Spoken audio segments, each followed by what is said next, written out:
Hey everyone, welcome back to the All Music Matters in That podcast. I'm your host, Brian, and today I welcome a special guest. And from what I can tell, he's probably chilling down there in Nashville, Tennessee, but we got Dachri on today. How you doing today, brother? I'm doing wonderful. It's a beautiful day, and yes, you're right. I'm out here in Nashville, Tennessee. That's good to hear. I guess, have you lived in Nashville your whole life, or have you... No, I've only lived in Nashville for the last 13 years. So I grew up in Detroit. So yeah, definitely some differences for sure. That's pretty cool. I guess, what you been up to recently? I guess, got any new material in the works? Yeah, actually, I have a new song coming out at the end of October called "Love Is," and I released a song a little over a month ago called "No One Said," and I'm actually working on an album. That's pretty cool. So, and I guess we'll go and jump into like the first question right here. I guess tell us your backstory about how you became a musician. So, what's your backstory? Yeah, so like I said, I grew up in Detroit. I didn't really do music there. I fell in love with music there when I was younger, and just kind of had a call, if you will, an urge, just a pull towards music, a gravitation toward, and I found myself in like a R&B group there for a little bit, but I was still developing my skills and learning the craft of music. And then I lived in Tulsa, Oklahoma for a little bit, and that's kind of where my music journey really started.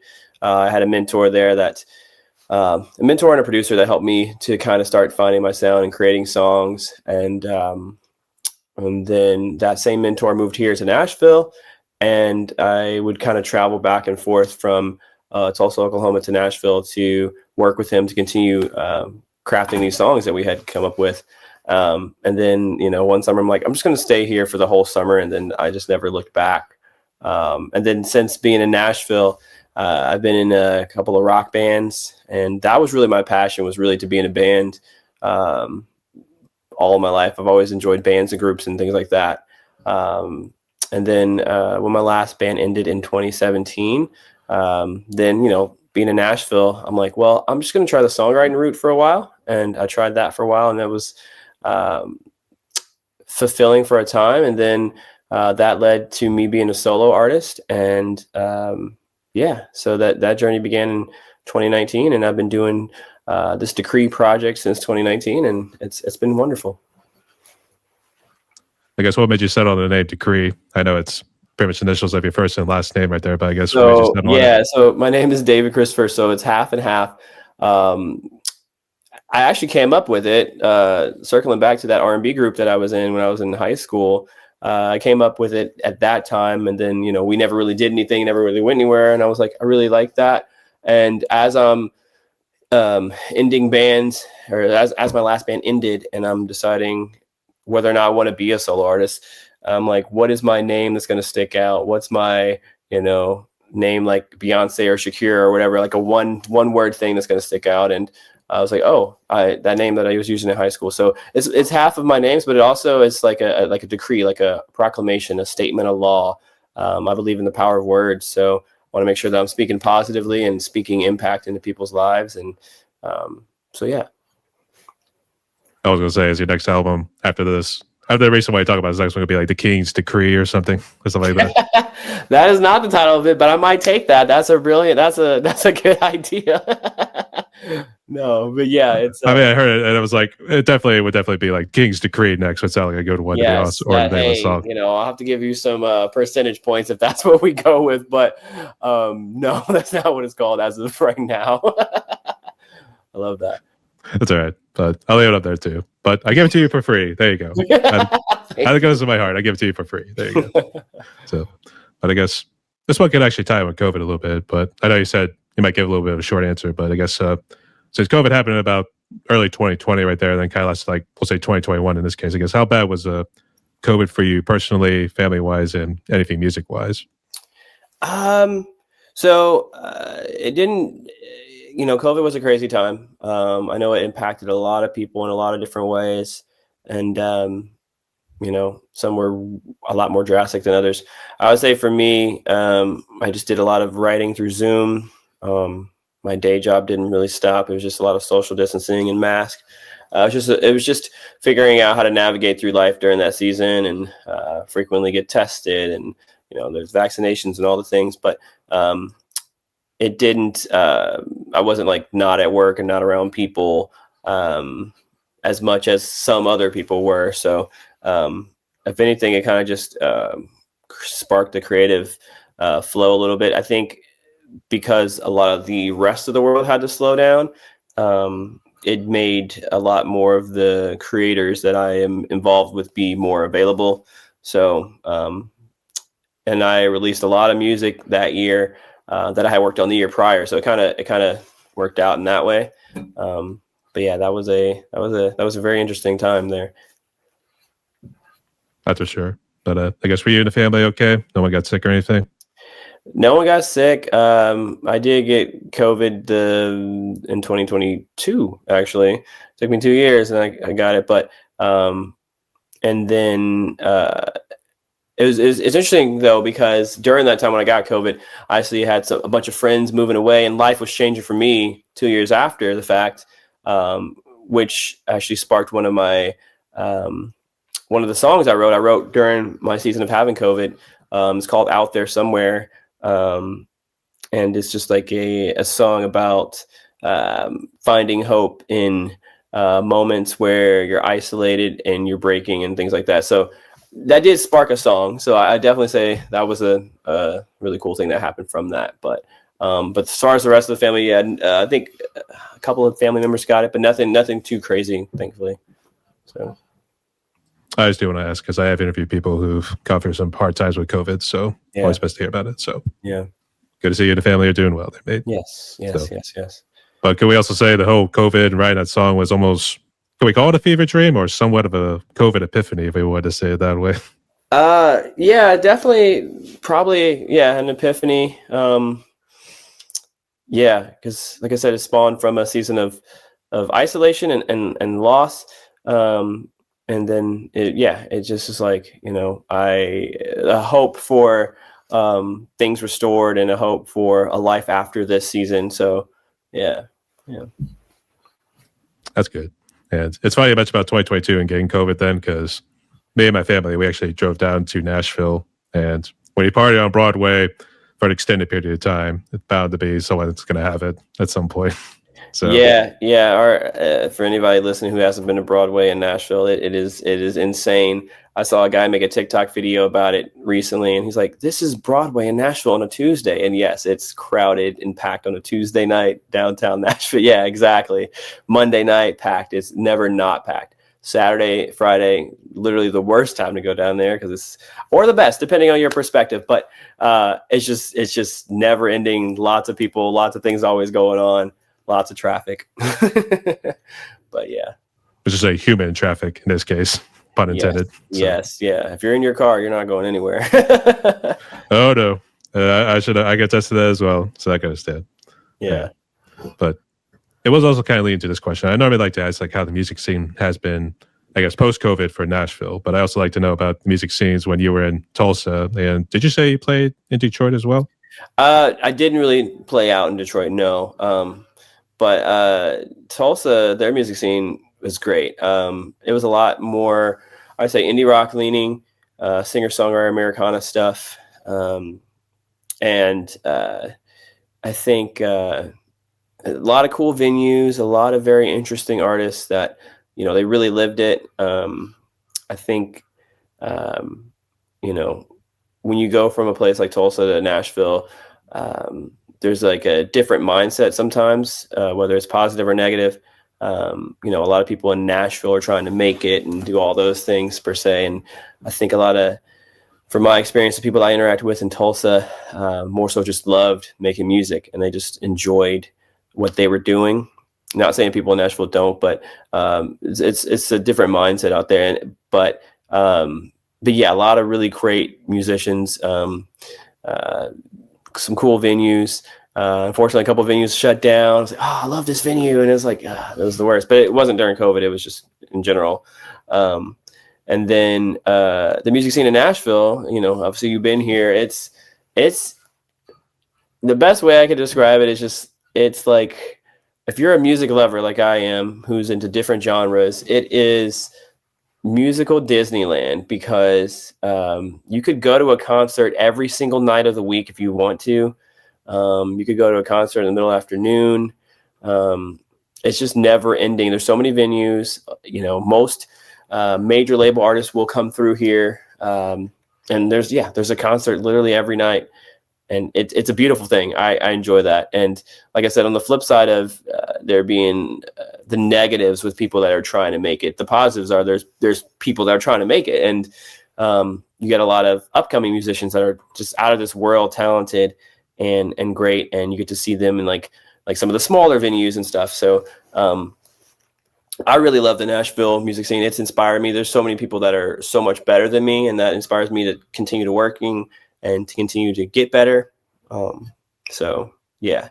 And if we're being honest, the Nashville music scene didn't slow down too much during COVID. They slowed down for a little bit, but not too much. I guess thank God for that. So yeah. But I have to give a shout out to Grizzly Ironside, Elder Call. I'm sure I'm missing a couple others, but I'll give a shout out to all the ones I've interviewed out of the Nashville area and Murfreesboro. I should say Murfreesboro, because that's where Grizzly is out of there too. Yeah, so. I used to live in Murfreesboro for a little bit. Murfreesboro is great. That's good. So, I actually do remember, it seemed like in Nashville too, they were seeing like to play any instruments when it came to like busking, for instance. So there was like guys who were just out there jamming on buckets, for instance. Almost like it was a makeshift drum set. But did you ever try any busking? Just out of fun, or just I honestly, I never have. That has crossed my mind more recently, is maybe I need to get out there and see people and get back to like the more organic and basic way of sharing your music. I've never busked. And I can't say that I know too many friends that have either, but I think it takes a lot of belief in yourself and a lot of pride to go out there and be able to do that, because I can imagine you're playing for hours and to people that aren't listening, but then when you get those people that are listening, I'm sure it's a really cool moment. But I've never busked myself.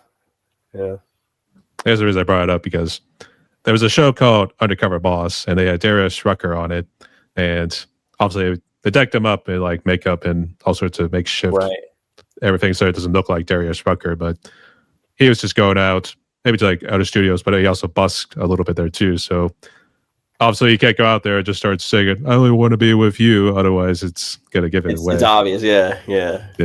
So I always thought that was pretty cool. But I guess, have you played in any shows recently, or are you just mainly a solo artist under your name, Dachri? I'm a solo artist under my name, Dachri. I have a show here in Nashville, November 7th, at this place called the Cobra.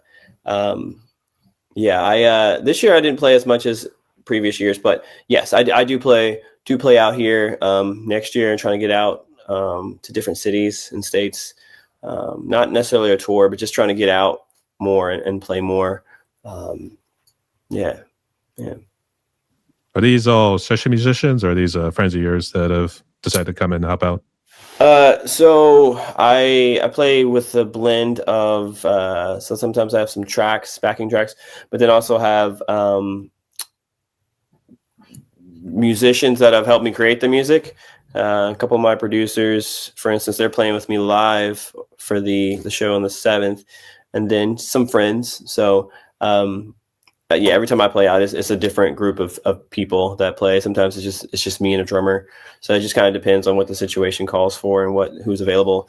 But yeah, that's the difference in being in a band and being a solo artist is kind of navigating that each time you have a performance. But it's cool, because it's like I can incorporate different friends at different times, and it's like an extended family. So that's cool.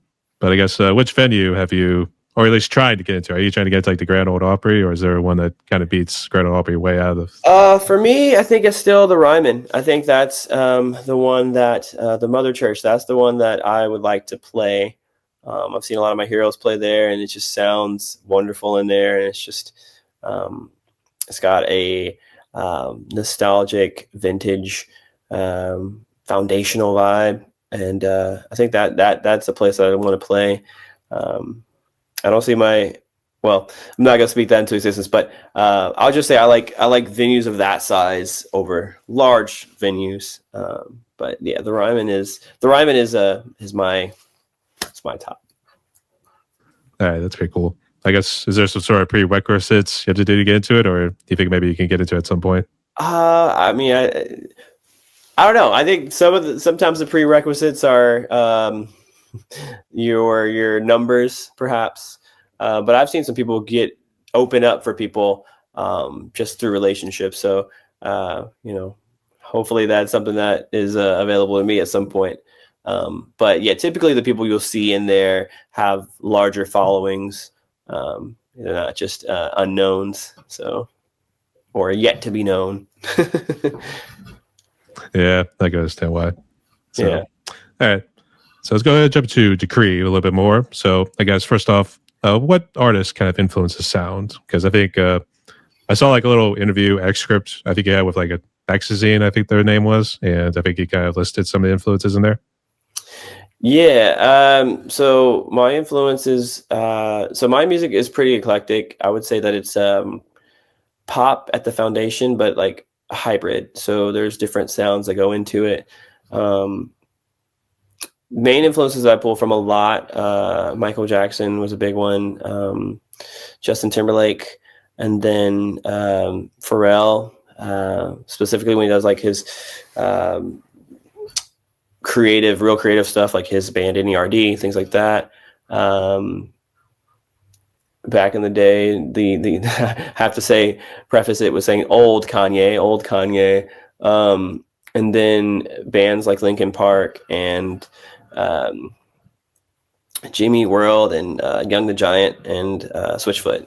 I think those people, and John Bellion, if I haven't said him, John Bellion, he's an artist and songwriter for a lot of people, and discovered him shortly before doing my solo project, and he kind of helped make it all make sense for me of how eclecticism can work and elevate your sound as opposed to making people think that it's you're just all over the place. So those are my influences. I always forget somebody, but those are the main ones. I'll also say Jason Mraz, a singer-songwriter, was really influential back in the day, for sure. Yeah, we had to definitely say old Kanye because I think new Kanye is a little bit too controversial these days. Yeah, he's it's unfortunate, but yeah, in his heyday, he definitely. Even now, I was listening more recently. Some of the sounds are just so great, and some of the samples are so great, and some of the just how it flows, I'm a big fan of making music that surprises you. Like you don't know what's gonna happen. It's kind of like similar to the kind of movies I like. I don't like movies that are predictable. I like to kind of take the sounds to places where might not be what the listener is expecting it to be. So that's what I loved about what he used to do. So yeah, it is funny what you actually mentioned about Linkin Park, because it seems like more so after Minutes to Midnight, that's when they kind of did a little bit of a change of direction. Maybe kept some of that old influence you got with Hybrid Theory and Meteora. Yeah. So I guess, are you more the new Linkin Park, or have you tried to do like the old Linkin Park with what Chester was doing back on Meteora and Hybrid Theory? Linkin Park, I'll say I love all. I definitely love, because I watched an interview with them where they were saying after the first couple albums they had to switch the sound because what they were doing was too easy to regurgitate for them and for other bands. So they're like, we have to push against the grain, and that's when they made Minutes to Midnight with Rick Rubin. And then, they just kept evolving after that. And I was a big a fan of their documentaries, just watching for hours how they made each album. And it was funny when people would say that they were manufactured or that, the label was writing their songs. Like, they worked so hard on this. Mike especially worked so hard on the conception of all the things and the artwork. And Johan, and just like how they worked together as a unit, and they helped each other. I have so much love for that band. I can't say how much they've meant to me growing up. I mean, because I grew up in Detroit, and at the time, people weren't as open-minded. And he's like, when you say you like rock, you're like, whoa, whoa, whoa, you know, like, Mayday, this is crazy. We listen to rap here, which I did, but Linkin Park was acceptable because it had rap in it. So it was kind of like a gateway for me to be accepted, but then also for me to find other bands after that. And I really just, like I said, I love everything they did, and I love how much thought and intention they put into their music. And fast forward, I love what they're doing now. I think obviously there was tread lightly and speak respectfully, but I know it's controversial for a band to continue after a singer has passed. But you know, I see them as two different iterations of the band. And but yeah, I really love what Emily and Colin have brought to the band too. So yeah, that band will always mean a lot to me. And that is a band I've actually never seen live. You know, I saw them live last month, and I was thinking, like, you know, I'm not too sure what to make of this, because I did wish I had seen it when Chester was still alive. May he rest in peace. Yeah. But I'll give it to Emily. She did a hell of a nice job. She's such an amazing vocalist. So yeah. You know, anytime you'll see a post on like Facebook, for instance, that talks about saying like how great Emily did on this song, for instance, there's always those critiquers. Yeah. They say like, oh, they was probably just making the music louder so they didn't have to hear her voice or anything like that. But yeah, I mean, yeah, that was definitely, like I said, you know, want to be respectful of all fans involved, but that was definitely probably a hard decision for the band, the four guys that decided to press on and what moves to make and how they did it. So yeah, I implore them though. I really like this next leg of what they're doing. So yeah. You ever try to do any Chester screams on any of your music? Not Chester screams, but some screams. Yeah, I remember the first song I ever screamed on. I have a song called Moving Day, and I was screaming at the end. I was like, oh, this is really cool. I really, really love that. But obviously he had a voice that not many can duplicate. You know, he was one of a kind for sure. So, yeah. That's for sure. And you know what? Two things about the song Faint, for instance. I actually watched the music video the other day, and I was like, it's still good to this day. Yeah. But the other thing was, and I don't know if it was Mike or Mr. Hahn who did it, but he took a little sample. What do you hear in the beginning there with the whole thing with the orchestra playing right there? Mm-hmm. It was actually from the James Bond movie From Russia with Love. Oh, it was a sample.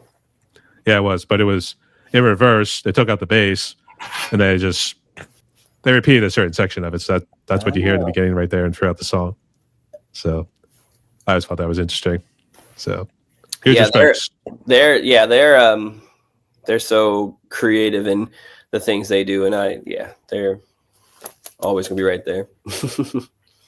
That's for sure.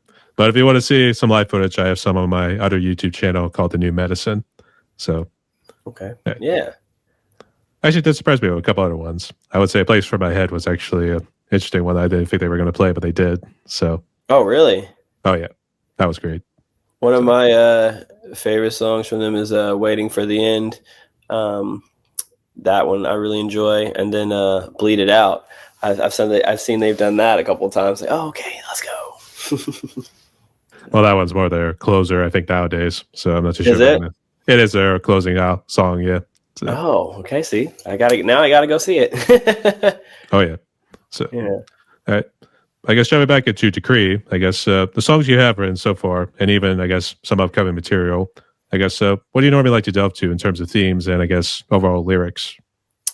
You know, if I'm being honest, I think that when I first started doing the solo journey, I didn't know what I was singing about or talking about because it derived from songs that I was writing as a songwriter only that I was trying to get for sync licensing and to pitch to other artists because at the initial point I didn't know that I was going to be an artist. So I mentioned Justin Timberlake and Kanye. Like some of the songs at the beginning were more like kind of braggadocious, like trying to be like have a sexy swag about them. Which there's nothing wrong with doing music like that. It was super fun at the time and and a lot of people liked them and still like them. But I think in the last couple years, the evolution has been, I really want to find the balance of the fun, lighthearted stuff, the stuff that, easy listening in the car, mixed with important messaging, a lot of inner dialogue and self-awareness, a lot of battles with hope and dreaming again. I think that one of the things I really heavily believe in is life doesn't end at 30. And I think that society tells us you have to have things figured out by 30 and kind of be cemented in what you're doing. And I can't tell you how many people I've seen that they have to start over or start anew at 30, or they're still wondering, still figuring things out. And I think that's all beautiful and okay.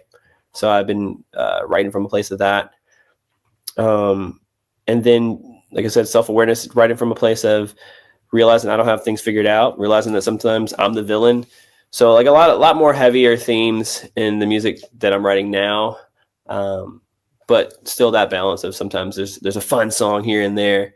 But I didn't want to just be an artist that was pure surface level, material. So, yeah. I would say we could make a joke saying life doesn't end at 27 if we want to say the curse of 27 for some of the musicians that passed around that age. Yeah. No. But life doesn't end at 30. But if you're not careful, society will tell you that that's old, and 40 is not old.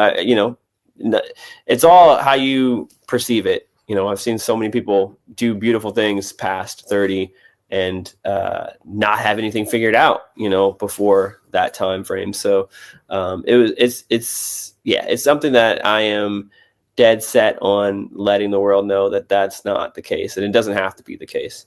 And I'll also say too, my music when I first started out was a lot of pop R&B with some hip hop influences, and now it's, at least this current leg is definitely more pop rock, alternative rock, and then just a little bit of rap in there. So it's kind of morphed into that. And the sets are cool because it's like I do a little bit of all, and it's like, what's gonna happen here? And that's kind of where I like to live and let people know you don't know what's gonna happen at a Dachri show. But the current album that I'm working on, I would say is 55%, 60% alternative rock, pop rock. And I'm super excited about it. Super excited. That's good to hear.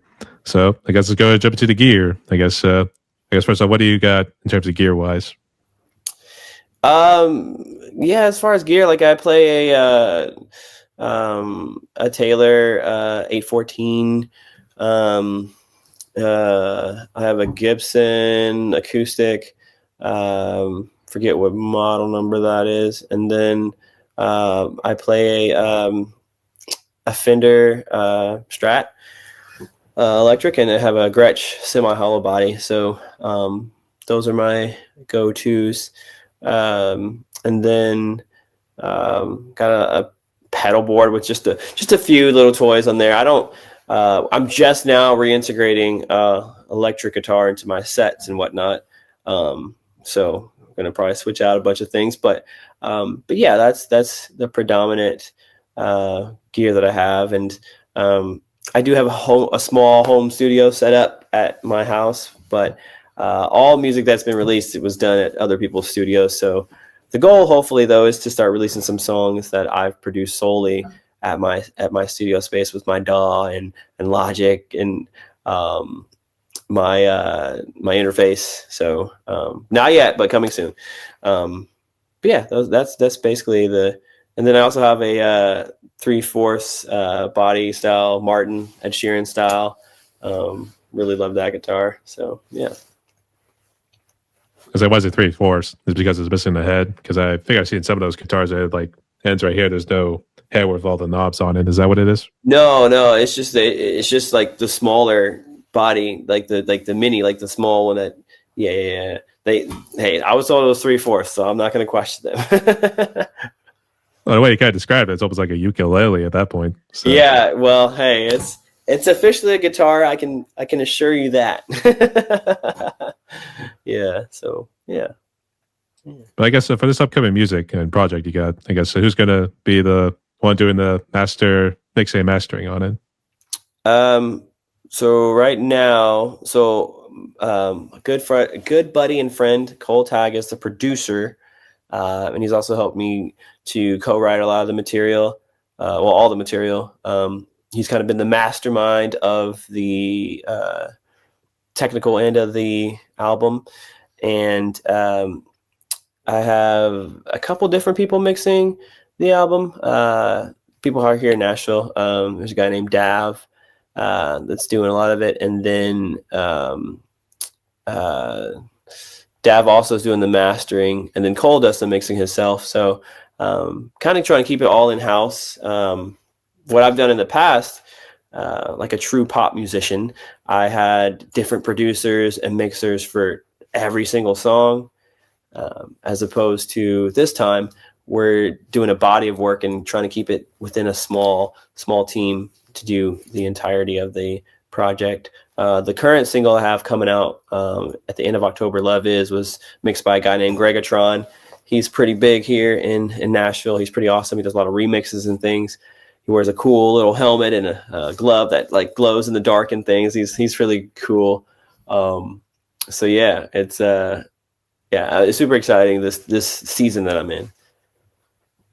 I was gonna say, was he real big into like Transformers? I was gonna say, I immediately thought of Megatron as soon as you said Megatron. You'd have to ask him. I don't know what the inspiration for the glove and stuff is. I mean, to me, it reminds me kind of like Daft Punk, but I don't want to put words in his mouth. So would have to hunt him down and ask him. Actually, I thought I was going to be like, do as I say, Infidel, or something like that. I can't tell you.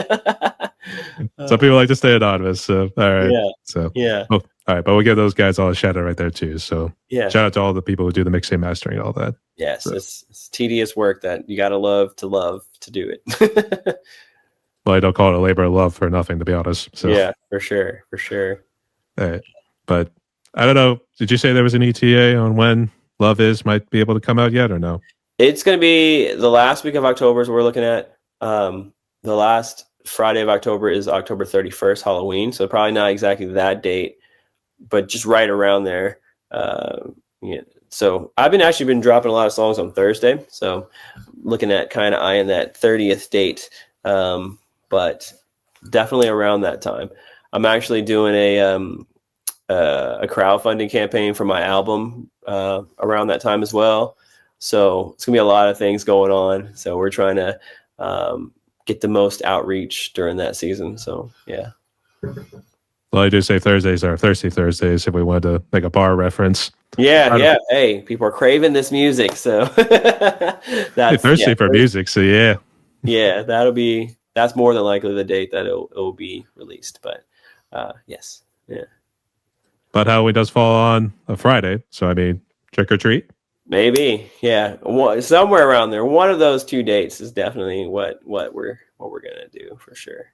So, all right, I'll leave it up to you, but can't wait to see what you got, and good luck, soldier. Yeah. All right. Thank you. So next couple here will actually delve into your challenges, but I guess first off, I want to know about your hobbies a little bit here too. So I guess what do you do outside of music? Outside of music, I do a lot of just creative writing. I'm working on a graphic novel. I don't know if it's ever going to come out, but I've been working on it for a while. And then just honestly hanging out with friends. I have a day job, obviously, and then music's another job by itself, and then content and all the things on top of that. So don't have as much free time as I used to, which is I'm okay with that. But yeah, back in the day, I used to love bowling. Not great at it, but I enjoyed it. It's just a cool thing to do with friends and whatnot. So yeah. Let's say, were you able to roll the ball a nice little bit, get a nice little curve to get that strike going? I can definitely get some strikes going, but I don't have the cool curve thing yet. My dad was on a bowling league when I was a kid, and he's got it nailed down. So I'm gonna have to ask him what his secrets are. But yeah, not yet. Not me, not yet. Yeah, mine's like a once a year sort of thing we always did, because it was our second job. We just went out to celebrate, and we just went to do bowling too. So yeah, Yeah, bowling is fun. I enjoy bowling, especially glow ball. That's great. Can give some people a headache, but not me. I think it's great. Awesome. I would say probably the best time to do it while eating mushrooms or anything else like that.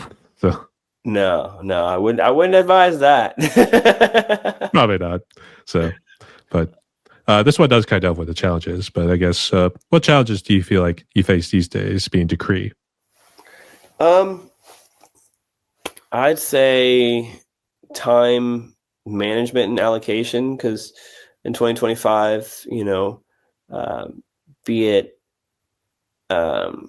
just the nature of the business of the game is we have to make content, like I said, and sometimes that can take more of a front seat than us artists would like when we're just trying to create music, but it's a necessary part of the equation. So balancing between creating music, playing shows, doing content, sending out emails and DMs, doing the admin behind the scenes stuff, and then working on your craft, learning to play guitar better or produce better. And those are two separate things, because it's like, production is a whole skill, and just playing your instrument is a whole skill. So just the time management, I would say, and I know I'm not speaking for just myself when I say this, funding of things, still takes a lot of money for things to happen a lot of times and to be put into action.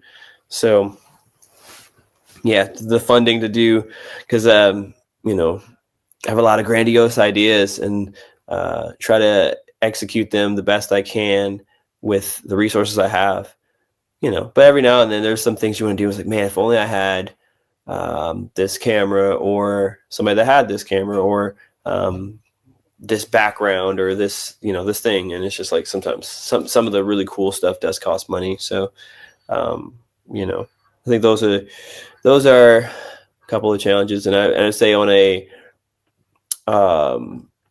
more of a emotional, relational challenge is just making sure that that I'm being authentic in how I'm presenting myself musically and on social media.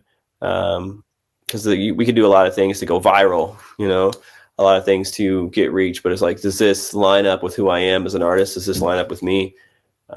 Am I doing things just to get clicks and views and streams? So, I think those are some of the challenges that I face. We post out there to share with the world. They wanted to say. So yeah. I guess so. Just real quick, what social media and stream platforms are you on so they can check you out and see if they can also interact? I'm on everything. Spotify and Apple Music is Dachri. Instagram is ya boy Dachri, YABOY Dachri. TikTok and Facebook is I am Dachri. So yeah, I'm on all the things. I'm on there pretty frequently. So yeah, and YouTube, Dachri Music. So that's good. I guess you try to post as much as you can when it comes to YouTube or anything for the social media. Yeah, I would say my main platform is actually TikTok, and then Instagram, and then YouTube, and then Facebook. So TikTok, I'm on there just about every day. Instagram, probably 3 or 4 times a week, and then the others a little bit more sporadically. I'm trying to get back into those. So yeah, TikTok is I don't know if you've seen the old Mighty Ducks movies back in the 90s. TikTok for me is like the knuckle puck of algorithms. Like, it's so confusing, but then when it pays off, it's so wonderful. So I've kind of gone from somebody that absolutely abhorred the app, and then I've gone to someone that loves that app. So that's why it's been a little bit more time on there, and the discovery and the reach has been, I'd say, the best of all the platforms for me. I'd say I'm always nervous about it mainly because of the whole political landscape. Since it's made in China, we hate the Chinese in that case. Yeah. Or at least they make it sound like it's along those lines. But Well, I hear you on that. Like I said, I know that I have to connect with people. So it took me a while, but I kind of found success and some community on there. So I'm mostly on there. Yeah. That's good to hear. But I guess this kind of leads into the next one, which it does have the social media aspect, but I think there's more so of AI in this case. So do you see both social media and AI as necessary evils, or do you think maybe there's some way to have a balance? Okay. This is a good one. I think social media is a necessary evil that needs to have, you need to, like I said, know that you can create community without it. I've seen a couple people do it. It's a lot of work, just like using it is a lot of work, but there's a different kind of mentality you have to do if you're going to go against the grain and not use it. But it can be a wonderful tool for sure if you know how to navigate with it. And I'll say that, so AI, I know AI is not going anywhere. I know that it is here to stay.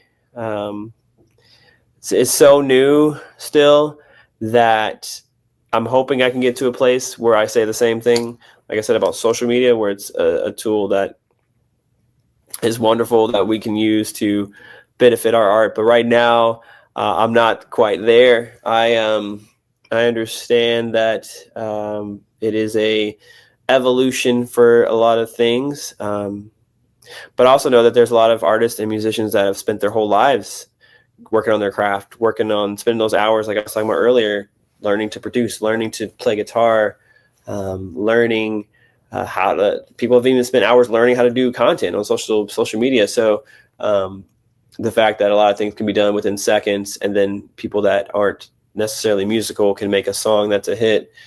And so it's tough right now with AI. I think it's forcing us artists to be more creative in our approach and what we do. It's forcing us to be more authentic in how we connect with people. I think, and I'm hoping that people, consumers, community, fan bases want to see more live shows and different fan experiences because of what AI is about to do. And yeah, it's interesting too, because I think a lot of people can tell that a song is AI without being told. And I even asked some friends, like, even if they can't exactly tell, they know something's a little different about it when they listen to it. But I do think there are going to be people that love, AI music, like the passive listeners of streaming playlists and whatnot. They're going to just let it, they're going to go through a playlist. There's going to be a song on there, and they're going to continue to listen to it. So, but I think, like I said, I think genuine connection and creative ways of connecting are going to be the things that help us to get on the other side of this. But I know a lot of artists have been kind of having panic attacks and anxiety about AI replacing the art in general. So, yeah. Yeah, I can see why. And I do see some of the posts that kind of talk about it. And I'm saying they're walking a fine line between, like, they hate it, but then there's some sort of love behind it there too, because of how it could also help with, like, the merch, for instance, or even with the music, with helping with this and that. So you can see why. Yeah. But I guess, do you use any free music, or even for your graphic novel, do you think you might consider it? I mean, honestly, right now, probably not. I don't want to say I'm a purist of anti-AI, but I know that at least the mediums that I do, music creation and, the writing, I know that people were doing that before AI. So I think I can achieve the things I'm trying to achieve without it. Somebody paralleled AI music to, like, loops on Splice at one point. So I was like, I see the comparison, I see the similarities, I guess, if you will, but it's just it's tougher, because with AI you can do a lot more and a lot quicker. And so I don't know. Like I said, I don't see myself personally using it. I know for my album that's going to come out next year, there's no AI on there, and no AI in my artwork for the album and the singles. So Yeah. I mean, I'm not dissing anybody that does use it. It's just right now it's not for me. You know. It's not my forte. So yeah, I can Yeah. see why. All right. But tread carefully. So we'll see what happens going forward and even what's going on in the administration when they talk about AI. So we'll see what Yeah. happens. Yeah. I mean, yeah, you might interview me in 3 years and be like, oh yeah, this whole thing is made. I don't know. I don't see it, but who knows? It's maybe so much more. It's made my life so much more easier. I think that's what people are going to say at some point. Yeah. So Yeah. it's unfortunate, but Yeah. all right. And I know I talked about hobbies earlier, but I guess do you ever get into any of the sports teams like the Titans or Nashville Predators? Um, funny. I've never really been a sports guy growing up. I was when I was in Detroit, I was an avid Pistons and Tigers fan, and then just somewhere along the line, I just stopped paying too much attention to sports. It's also funny because I told one of my friends living out here, I was like, man, I really want to go to a Preds game. So I've lived here over a decade and still never been. So that is on the goal list for next year or later this year, next year. I went to the Nashville soccer NSC out here. That was awesome. That was life changing for me. That was really cool experience. But yeah, I just, with all the things going on, I feel like keeping up with sports is another job, honestly. I have my friends that have the apps, and I've even seen it in the songwriting session where they'll have the NFL app or whatever, and it'll just go off, and they'll be like, oh, like they got an update if somebody got traded. I'm like, man, this is a lot to keep up with. I will argue the Nashville Predators. That is probably one of the best logos I've ever seen, next to the San Jose Sharks. Yeah. That's true. The logo is tight. Yeah. I swear there was an old one. I thought it was like blue, white, and gray, and then it had the logo on the front.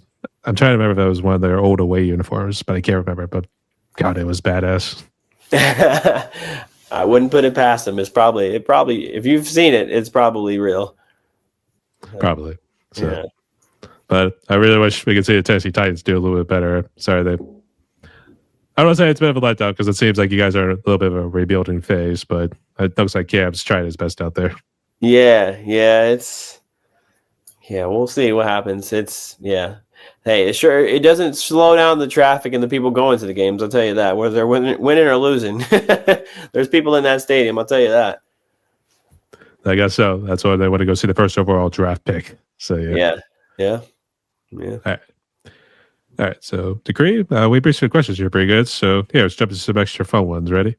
Okay. So I'm curious if there's a particular dish I've not heard about yet because I've always brought this question up in my other interviews from people out of Nashville. But I guess, do you have a particular dish or favorite food you really like?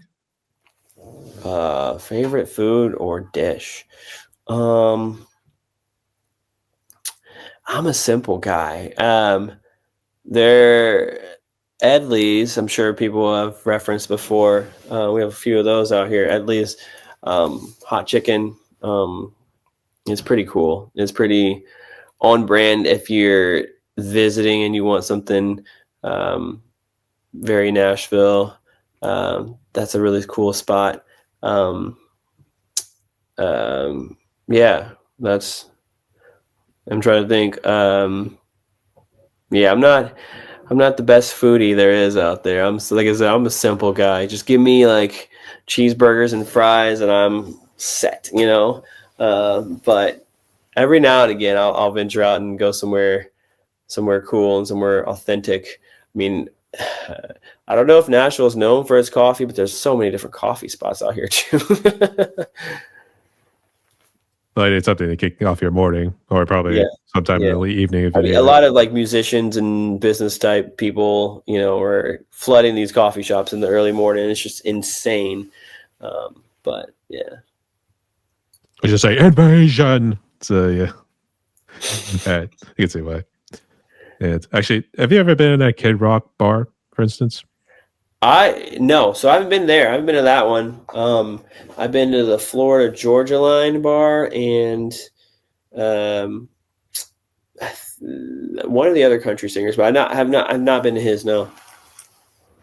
It does look pretty interesting, but I think there's always some funny stories with Kid Rock's bar. I think he was the only one who got kicked out of his own bar. So, Oh no, I didn't hear that story. That's crazy.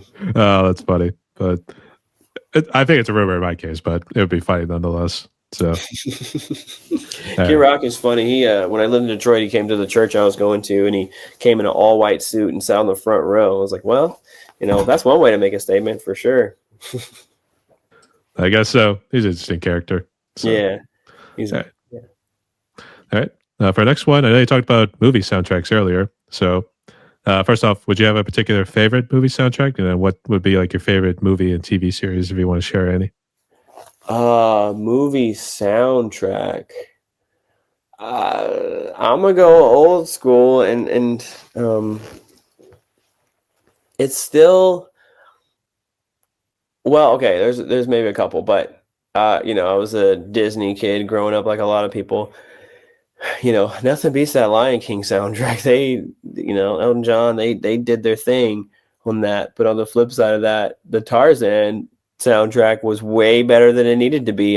Phil Collins, he was trying to compete with Elton John, and he just went crazy on that. And then one that's not often referenced, the Goofy movie soundtrack was really good. That was really top tier. But my favorite movie though is actually Inception. It's a toss between Inception and Dark Knight. Big Chris Nolan fan, so I just really love what he does. It's a tie between those two. My favorite TV show currently is a show called Severance. If you've seen that on Apple TV, that like I said, going back to things that are unpredictable, that's what I live for. I think life is unpredictable, so I want to watch media that is unpredictable. I want to listen to music that's unpredictable. So that is my favorite show. I think there's a lot of cool things happening on Apple TV. I feel like they're on a hit streak. So yeah, those are my favorites. And then honorable mention to Ted Lasso, which is really great. Yeah, my mom watched the whole thing with Ted Lasso. I think she's anxious to see. Are they doing a final season, or did they officially wrap up? They did the third season, which was a wrap for that story, and then now they're coming back with a fourth season, which is going to be apparently a girls' team. So I don't know which characters are going to come back, but that story that they were trying to tell, they said with those 3 seasons is done. So yeah, but that was a show. I really like it has there's layers in Ted Lasso because there's this humor, there's like a family aspect, there's adult language, it's a drama. Like they hit a lot of different different boxes with that, and that was really cool. I'll have to check it out, but I almost got Severance confused with Succession, the HBO sort of drama, and it's because I actually watched it on the plane ride over on my vacation. Yeah. Just mainly 2 episodes. I should have watched more because I think it would have made the plane ride go a little quicker. But that's the one with Brian Cox in it. I can't remember any other actors or actresses in it, but I have to watch it again because obviously you get the jet engine that's blowing in the one ear, and you can't really hear because they're not really shouting or doing anything. That's just kind of talking normal. Yeah. Lower volumes, yeah. Even when you jack up the volume, just try to hear it just right. Yeah. So, all right, but all great choices. So I guess, what have you been listening to recently in terms of music-wise? Any new artists in the indie community, or is mainly just people who are mainstream, to say the least? So my guy John Bellion that I was talking about earlier, he dropped an album called Father Figure, which was great. It deals with the dualities of being a father and then looking to your father for advice. And he drops us and hits us with that eclecticism that I was talking about earlier. Really, really great album. You should check that out if you haven't. There's the guy that went viral earlier in the year, Brendan Abernathy, who I'm not sure if everyone's familiar with, but he went viral for reasons that he probably didn't want to go viral for. But he took that negative, I think, and made it into a positive, and he actually garnished and is gaining loyal fans and followers. He just dropped his album, I believe last week, called The Kid Who Got It All Wrong, and it's a singer-songwriter, Americana kind of vibe. I really like what he's doing. And then who else have I been listening to? Yeah, I listen to a lot of my friends too. I've got one of my friends and producers. His name is Brian White. He's a wonderful, amazing, multi-talented singer, songwriter, musician. Listening to his stuff coming from his album, and then I've got named Jay Putty out here. He's also singer, songwriter, Americana, really great. There's always so much music coming out that's just like I try to take time to listen to each thing as it comes, but it can be overwhelming how much new music is coming out at the same time. So yeah, I probably forgot some other things I'm listening to, but those were the first ones that came to mind. Yeah, we can make the joke sensory overload on music, and we love it. So, I'm a Spotify guy still, and I make sure I follow everybody that I really like. That way, when New Music Friday happens, I can see, okay, these are all my artists that dropped songs today. I know there's more that I just can't think of, but yeah, those are some of the ones I've been listening to more recently for sure. Yeah, that's good. I'd say I'm kind of the same way. There's too many artists to keep up, but I will say I gave you a follow on Spotify. So hey, thank you. No worries. There's so many songs on there. It's all good. I'm kind of the same way, but I definitely got one final for the last of the fun questions right here. But do you have a favorite alcoholic drink, and then what would be your favorite non-alcoholic drink? So they're almost the same. My favorite non-alcoholic drink is just a good old ginger ale, Canada Dry ginger ale, or back up in Michigan and elsewhere, I'm sure. But I know definitely Michigan, we had a ginger ale called Verner's. That's top tier. And then, I'm not too much of a drinker, but when I do, just drink that good old whiskey with ginger ale. So you see the through line there, but that's basically my go-tos. The way you're kind of setting it up right there, it's almost like I don't always drink beer, but when I do, I drink Dos Equis. That would have been a perfect opportunity to do that, but I didn't. I didn't want to be rude and just interrupt. So, I mean, But actually, the way you also said whiskey was almost like I thought the Thin Lizzy song "Whiskey in a Jar." So yeah.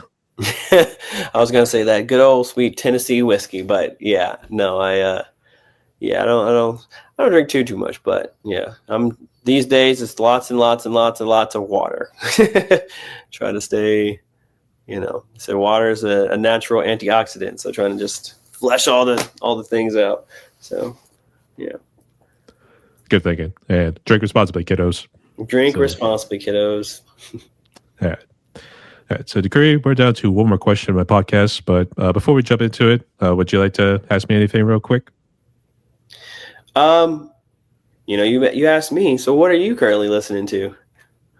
Well, I'm kind of getting back into some of the older music from like early 2000s and some from like the 90s because I'm a drummer, so I'm also doing a whole lot of drum covers, and I'm also planning out which ones to release. Finishing up December, and then I'm also going to get December or next year's out of the way. So I get to more of the heavier metals because it's a good calorie burn. So we go extreme heavy. To be honest, I'm listening to Deicide, a good bit of Morbid Angel. I know a couple with Behemoth. I'm going to do, and let's see what else. Dark Angel. I'm actually going to see him next week, so I'm actually pretty excited to see that, which is one of the old school thrash bands came out in the 80s there.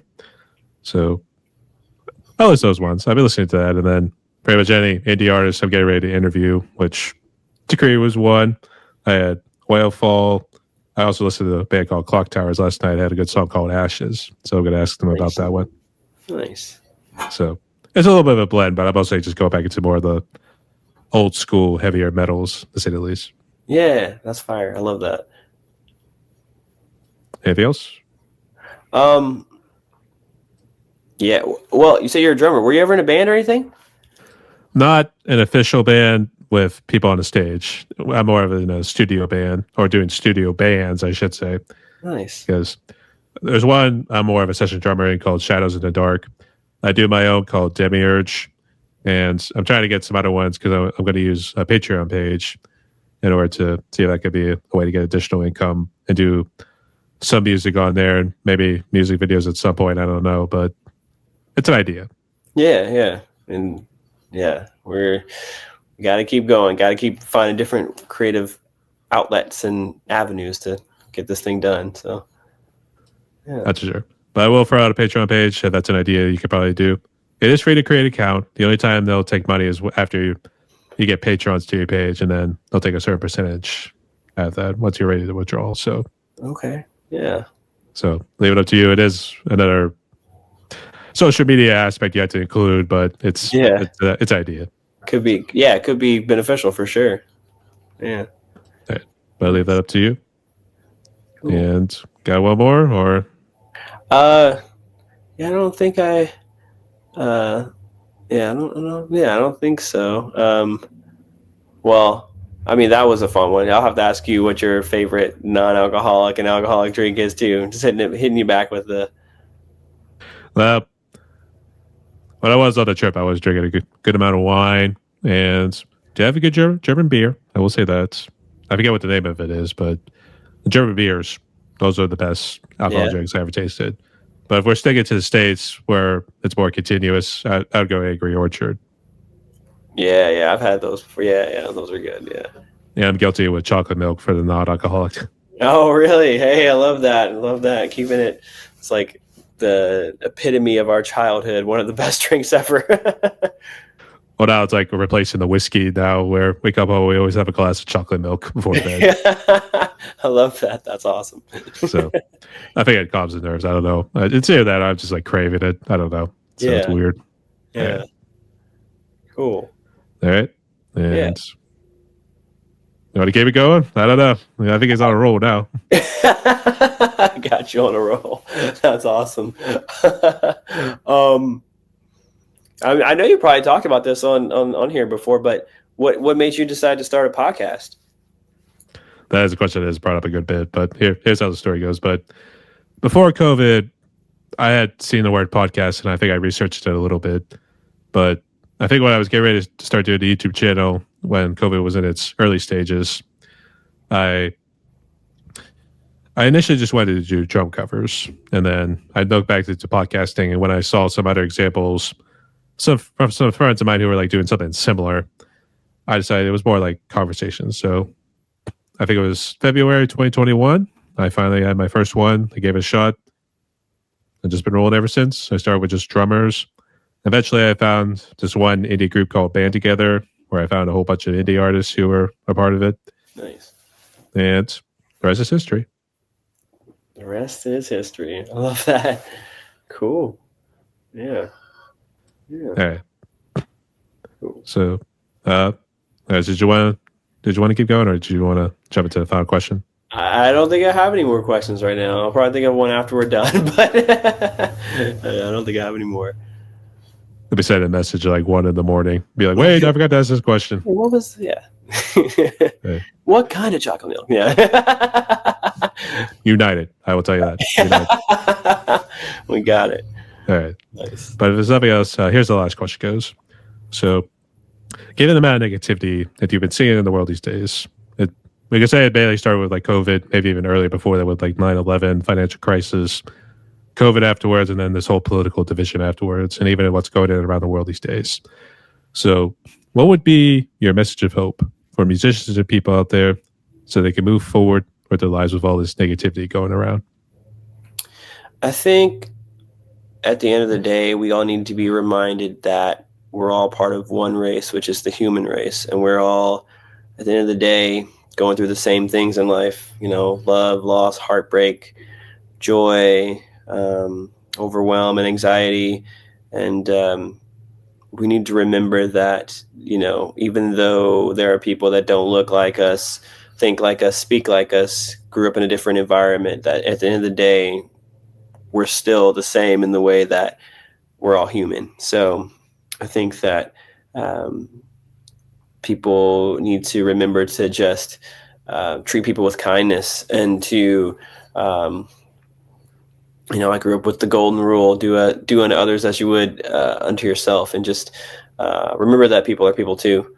I think that is, I think we all led from a place of that. I think the world will be a completely different place. I think, obviously a lot of us tend to forget about others in our day to day. It's like, what do I have going on? What do I need to get through, and what do I need to get on top or whatever? And I think just being less egotistical and more selfless, I think, will help a lot of us to change the world, or change our small pockets of the world, our neighborhoods, our communities, and whatnot. My hope and advice for musicians is, don't let this ride or this wave of AI deter you, this ride or wave of social media deter you. I've learned, and I'm learning every day, that there are people that will enjoy the kind of art that you make, the kind of music you make. And there's lots of tools to get your message and music out to people. You just got to keep showing up and keep trying. Don't forget why you started it. Don't forget what you love about it. And, if you're doing it just for the wrong reasons, that'll always come back out in the end. So if you're doing it for the purity and the love of it, that really shines through, and people can see that. They can resonate with that. They can connect to that. So I think that was what I would say. Spoke like a true prodigy. All right. Well, thank you so much for sharing there, mate. It does really mean a lot. Thank you. Thanks for having me. No worries. But we have reached the end of the podcast right here. Would you like to give any shout outs to anybody? Just shout out my producer, Cole Tagg. He's been a lifeline for me. Producer and friend Brian White, spelled Wight, artist as well. Josh Muckala, one of my best friends and producers, Illinois. And Mateo Guastamaccio, one of my guys as well, that does multimedia in all platforms and all facets. So yeah, I like how they can actually take a name like Illinois and then like change it to Illinois and just do it that way. So and there's two Illinois out there, so just be careful that look for the Illinois that has music with Dachri, yours truly. That's the one you need to check out. He's producer, rapper, songwriter, just extraordinary talent. So that's good to hear. And I know I asked earlier about the social media and everything, but just for the audience's sake, can you just list what social media and streaming platforms you're on so they can check you out and interact? So all the streaming as Dachri, YouTube music as Dachri Music, TikTok is I am Dachri, same as Facebook, I am Dachri, and Instagram is your boy Dachri, YABOYDACHRI. All right, sounds good. But we have to close out like this. So, everyone, my guest today was David Christopher, aka Dachri, so from the lovely state of Tennessee, Nashville, to be honest, Music City. And jokingly, we can also call it Dollywood, but I think we already used. We butchered Dolly Parton's name enough at this point, so you get the idea. But anyway, this guy's kicking some ass out there. He's making some major music, so keep your eyes out. Close to Halloween. I don't know if he's going to do it on Halloween, but he's got some new material coming out, so we'll see what happens. So either trick or treat or Thursday Thursdays. We'll see what happens. But nonetheless, go follow him on all socials, all stream platforms, or anything. Let's go help our brother out. But Dachri, thank you again so much again for coming on here. So you do stay sick, because it is one pretty messed up world. Rock on. Thank you. And the last thing, I just did a pose. Stay tuned, y'all.